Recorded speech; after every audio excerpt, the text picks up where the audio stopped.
Bonjour à tous, c'est Gaëtan de la chaîne Loin Dépression. Aujourd'hui, on va parler d'un sujet important mais un petit peu délicat, le burn-out. On va voir que ça concerne évidemment l'ensemble de la population. Mais on va voir que les hypersensibles, ils sont peut-être un petit peu plus exposés que les autres, du fait qu'ils ont tendance à se surinvestir au travail comme dans d'autres domaines. En fait, en tant qu'hypersensible, on va évidemment au niveau émotionnel capter les émotions des autres, parce qu'on est quand même relativement empathique. Donc on va sentir ces émotions-là. On va également être stimulé au niveau des sens, un ou plusieurs sens. Souvent le bruit, mais ça peut être les lumières, les odeurs, etc. Toutes ces choses-là font qu'on ressent une espèce de surcharge qui font qu'on fatigue plus vite, qu'on peut être évidemment beaucoup plus vite exposé à ce problème du coup de burn-out.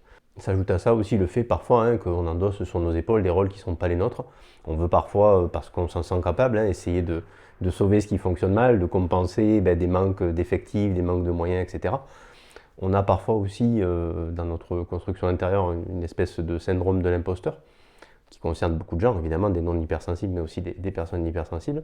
Ce syndrome de l'imposteur, c'est ce syndrome qui vous fait croire en fait que vous n'êtes pas assez compétent et qui, pour certains cas, quand c'est vraiment prononcé, vous avez l'impression, comme son nom l'indique, d'être un imposteur, c'est-à-dire d'être quelqu'un qui va être tôt ou tard découvert, mais qui en fait n'aurait pas sa place.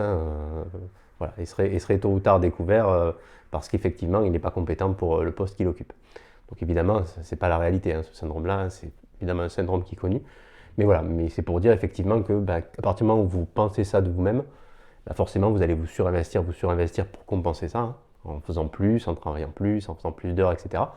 Et c'est le mécanisme qui peut amener au burn-out. En tout cas, c'est à cause de tout ça, évidemment, de ce qu'on vient de parler, l'intensité émotionnelle, les stimulations sensorielles, le fait qu'on s'investit beaucoup, qu'on veut compenser peut-être des manquements, ça fait qu'évidemment, on finit par fatiguer beaucoup plus vite que les autres. Au-delà de l'aspect burn-out, on a aussi besoin de se reposer plus souvent, d'avoir ces vrais moments de repos, de calme, etc. pour pouvoir en quelque sorte recharger nos batteries, parce que le monde pro, il est fatigant pour tout le monde évidemment, mais pour nous en particulier. Et puis j'ai commencé à en parler, voilà, l'espèce de syndrome du sauveur peut poser problème. On aura parfois tendance à vouloir compenser effectivement ce qui fonctionne mal. On a souvent les hypersensibles, alors c'est pas systématique bien sûr, chacun est différent, mais il y a des signes quand même qui reviennent. On a tendance à être un petit peu perfectionniste, voire beaucoup, à vouloir que les choses soient parfaites. Donc effectivement, ce perfectionnisme-là aussi, il pousse à en faire plus, forcément, puisque tant qu'on n'a pas atteint ce niveau de perfection qui est bien souvent d'ailleurs inatteignable, c'est bien ça le problème du perfectionnisme, tant qu'on n'a pas atteint ce niveau-là de perfection souhaitée, de qualité souhaitée, on aura tendance à continuer, jusqu'à effectivement se fatiguer, parce que parfois on veut aussi atteindre un point qui n'existera jamais. Et puis de façon très concrète, le monde du travail il fonctionne aujourd'hui d'une façon quand même extrêmement particulière, avec des contraintes qui sont de plus en plus fortes, qui s'exercent sur le personnel, voire le management parfois aussi, qui est lui aussi contraint. Il y a de plus en plus des logiques de rentabilité, des logiques économiques, qui font que en fait, beaucoup d'entreprises ou même de structures, d'organisations même publiques, se retrouvent en sous-effectif, je dirais chronique, voire parfois organisé, ce qui crée de fait des surcharges de travail sur les personnes. Et cet aspect-là, effectivement, il peut que mener en fait à une fatigue généralisée. Et contre ça, effectivement, c'est effectivement compliqué de lutter. La première chose, je dirais, la plus importante, c'est d'essayer, et c'est pas forcément naturel pour des hypersensibles, d'essayer de dire non, d'apprendre à dire non. C'est-à-dire, effectivement, vous avez déjà une charge de travail qui est parfois considérable du fait de ce dont je viens de parler, du fait parfois du manque de moyens, de personnel, etc. Ça sera important pour vous, pour votre santé et puis pour votre travail, de parvenir aussi à dire non à des sollicitations d'autres personnes qui viendraient encore plus vous fatiguer, encore plus vous rajouter du travail alors que vous êtes déjà entre guillemets sous l'eau. Donc ça va être important effectivement à certains moments de dire non, de dire ça j'accepte pas, parce que ce truc-là fait que si je le fais, je ne pourrai plus faire mon travail dans de bonnes conditions, de façon suffisamment qualitative pour que ce soit OK pour les clients, etc. Donc voilà, c'est important à un moment donné, et c'est pas toujours évident d'apprendre à dire non, d'apprendre à poser ses limites et à dire ça non, ça je le ferai pas parce que de toute façon je peux pas le faire. Et quand on n'y parvient pas et quand malheureusement on finit totalement submergé, ce qui se passe c'est que souvent on ressent des symptômes physiques dans le corps. Des fois c'est de l'eczéma, des douleurs, etc. Des choses comme ça, en tout cas le corps qui exprime une fatigue intense, et quelque chose qui vous signale que du coup quelque chose ne va pas, ce qui n'est pas toujours évident à écouter, parce qu'on est pris dans le quotidien, on sait qu'il y a ce boulot-là, qu'on n'a pas forcément le choix, et voilà, on n'est pas forcément apte à écouter ces signaux-là. Le problème aussi du burn-out, c'est que même si souvent ça part de quelque chose de professionnel, encore que parfois des personnes par exemple qui s'occupent de membres de leur famille peuvent ressentir aussi ce burn-out, cette fatigue généralisée. Mais en tout cas, voilà, ça part bien souvent du professionnel. Le truc, c'est que forcément, comme c'est un épuisement généralisé, ça c'est généralisé, c'est-à-dire que ça arrive aussi sur la sphère personnelle, avec une fatigue immense et qui impacte du coup aussi la vie personnelle, familiale, qui impacte le fait qu'on n'a pas plus forcément envie de voir ses proches, ses amis, etc. Voilà, donc ça peut avoir cet effet-là malheureusement, où en fait on part d'un point qui est le point pro et on arrive sur quelque chose de beaucoup plus large et malheureusement beaucoup plus impactant sur sa vie, quoi. Dans l'article que vous allez retrouver en description de la vidéo qui parle du burn-out, j'ai listé justement quelques signes qui montrent que vous êtes probablement en burn-out et que vous n'êtes pas forcément juste en fatigue passagère, mais que vraiment ça commence voilà, c'est des signes un petit peu précurseurs du burn-out. J'en ai cité les symptômes, etc. Il y a la fatigue chronique, évidemment, le fait d'être vraiment fatigué tout le temps. Voilà, ça c'est vraiment un signe que vous êtes probablement pas loin du burn-out. Le fait que vous vous sentiez totalement épuisé au niveau émotionnel, une espèce aussi de sentiment d'échec permanent. Vous avez l'impression que quoi que vous fassiez, c'est un échec et voilà. Il y a les phénomènes de grosse anxiété, de stress permanent, voilà, d'anxiété, je dirais, généralisée. La dépression, évidemment, aussi, malheureusement. Voilà, tous ces signes-là, je les ai listés dans l'article. Donc, je voudrais revenir du coup sur le fait de dire non, de poser ses limites, etc. En rajoutant un petit point, c'est que nous, les hypersensibles, souvent, comme je disais en introduction, on est sensible au niveau sensoriel d'un ou plusieurs sens. Bon, moi, personnellement, c'est le bruit.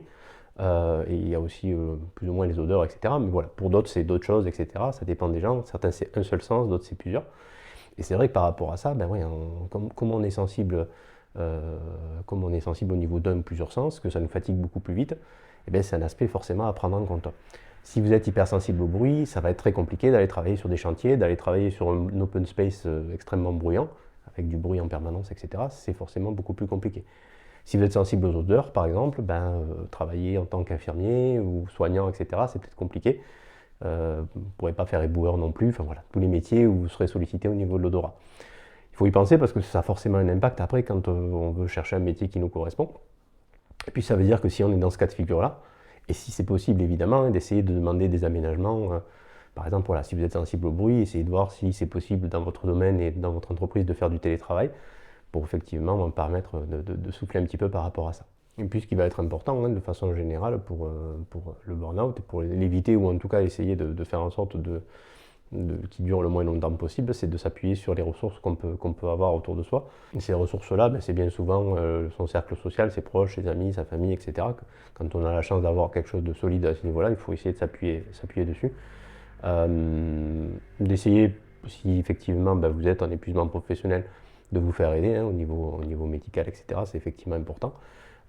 Et puis ce qui va vous aider aussi dans ces moments-là, c'est vraiment d'essayer autant que possible de prendre soin de vous. Donc de pouvoir faire une pause, pouvoir vraiment vous arrêter. Recommencer du coup à prendre un petit peu plus soin de vous en faisant des choses qui vous plaisent, pour lesquelles c'est compatible aussi avec votre niveau d'énergie. Voilà, vous n'allez pas forcément, si vous êtes en burn-out, courir un marathon immédiatement, c'est logique. Mais vous allez petit à petit apprendre ou même réapprendre à faire des choses que vous aimez et sur un rythme peut-être plus lent mais qui va vous correspondre davantage. Donc quand on a un burn-out, c'est important de prendre ce temps-là, un temps effectivement de repos, et puis faire des activités, alors peut-être plus des activités calmes forcément, et des choses que vous aimez. Si vous aimez, je sais pas moi, faire du yoga, c'est le moment effectivement de vous y remettre. Si vous aimez lire, marcher en pleine nature, etc. Souvent les travaux artistiques aussi aident énormément sur ce genre de période, parce que ça permet de libérer justement ce qu'on ressent, ça permet de se poser, de se concentrer sur quelque chose, et puis d'accomplir quelque chose qui est de l'art, qui est par définition quelque chose qui est de l'ordre de la catharsis, c'est-à-dire on transforme ses émotions, ce qu'on ressent, en quelque chose de beau, en quelque chose d'artistique, donc ça a aussi du sens de faire ce genre de choses. Bon, c'est important d'avoir en tête qu'en fait le burn-out c'est une espèce de grosse terre brûlée, tout a brûlé et donc il faut repartir de zéro. Donc ça veut dire effectivement, comme je disais à l'instant, ne pas hésiter à se faire accompagner au niveau médical, au niveau même psychologique, puisque c'est important, ça va demander à réapprendre, à se reconstruire, etc.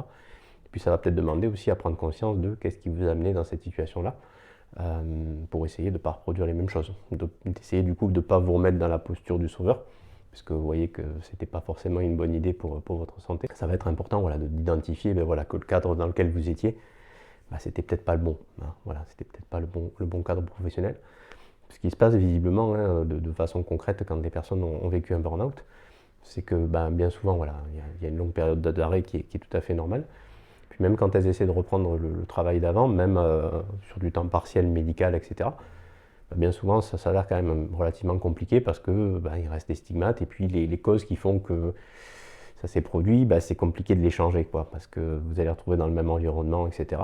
Même avec la volonté de vouloir faire différemment, parfois, la façon dont ça se déroule fait qu'on peut refaire les mêmes choses.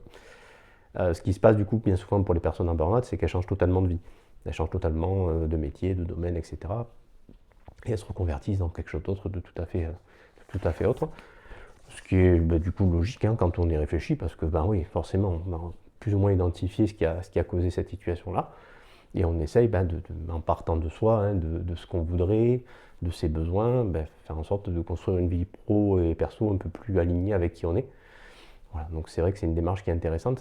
C'est en ça que le burn-out peut aussi être porteur de quelque chose de changement vraiment positif. C'est que ça, malheureusement, on touche tellement au fond et on tombe tellement bas que ça peut que remonter à la surface. Vous savez, c'est comme quand on est au fond d'une piscine, on met un grand coup de pied pour remonter à la surface.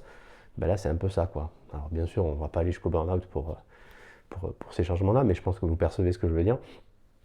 Il y a quand même un effet, voilà. À partir du moment où on a touché le fond, on repart sur quelque chose de nouveau. Et le positif dans la situation, c'est qu'on part sur quelque chose de nouveau qui sera mieux que ce qu'on avait avant. D'une façon générale, voilà, même si vous n'êtes pas forcément dans ce changement de vie-là, que vous n'êtes pas non plus forcément en burn-out, essayez d'avoir ces temps-là de repos indispensables. D'avoir des espèces de moments vraiment pour vous, des moments sanctuaires un peu, où il n'y a rien d'autre qui peut intervenir, pas de travail, pas de sollicitation autre. Vraiment un moment rien qu'à vous, où vous faites une activité qui vous plaît, et un créneau auquel vous ne touchez pas, sous aucun prétexte, alors, sauf cas exceptionnel évidemment, voilà. Vous comprenez ce que je veux dire, mais voilà, une espèce de créneau où vous dites, je sais pas, le vendredi à 18h, tous les vendredis à 18h, je fais telle activité et il n'y a rien qui peut changer ça. Voilà. Et je le dis, toutes les semaines, je fais ça. Voilà. Ça, c'est hyper intéressant parce que déjà, ça oblige effectivement à ce suivi, à cette régularité-là. Et puis, ça permet d'avoir une espèce de moment à vous où vous pouvez vraiment récupérer et vraiment prendre soin de vous avec quelque chose que vous aimez faire. Ce truc-là, il est hyper important. Ça ne garantit pas, bien sûr, que vous ne finissiez pas en épuisement, mais ça ralentit fortement le processus et ça permet surtout de prendre soin de vous, ce qui est quand même pas une petite chose. Voilà, écoutez, j'espère que cette vidéo vous aura plu. Comme je vous disais tout à l'heure, vous allez retrouver en description de la vidéo le lien vers l'article qui parle de ce sujet. Alors j'ai essayé de faire relativement synthétique, mais ça va être une vidéo assez longue. Mais voilà, sur l'article, vous allez retrouver plein d'infos que je n'ai pas données, sur bien sûr les symptômes, sur des études scientifiques qui viennent appuyer tout ça. Donc voilà, n'hésitez pas à le consulter, parce que c'est un très bon complément de la vidéo qu'on vient de faire. Si ça vous a plu, n'hésitez pas à laisser un j'aime à la vidéo, à la partager sur les réseaux si vous avez l'impression que ça peut aider d'autres personnes. N'hésitez pas, parce que ça aide aussi la chaîne, forcément. Et puis n'hésitez pas à vous abonner si vous voulez voir les prochaines vidéos. Merci et bonne journée.